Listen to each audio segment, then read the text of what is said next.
colored person within the definition of the Virginia law.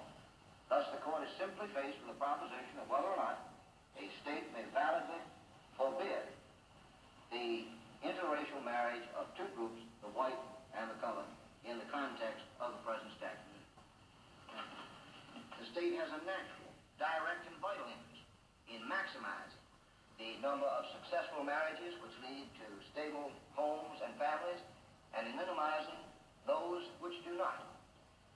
It is clear from the most recent available evidence on the psychosociological aspect of this question that intermarried families are subjected to much greater pressures and problems.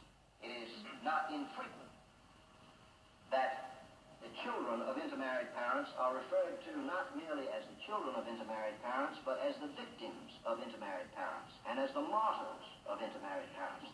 And that the state's prohibition of interracial marriage for this reason stands on the same footing as the prohibition of polygamous marriage or incestuous marriage, or the proscription of minimum ages at which people may marry, and the prevention of the marriage of people who are mentally incompetent.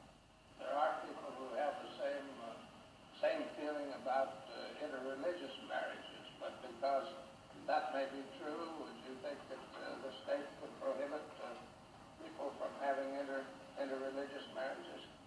I think that the evidence in support of the prohibition of interracial marriages is stronger than that for the prohibition of interreligious marriages. How can you say that?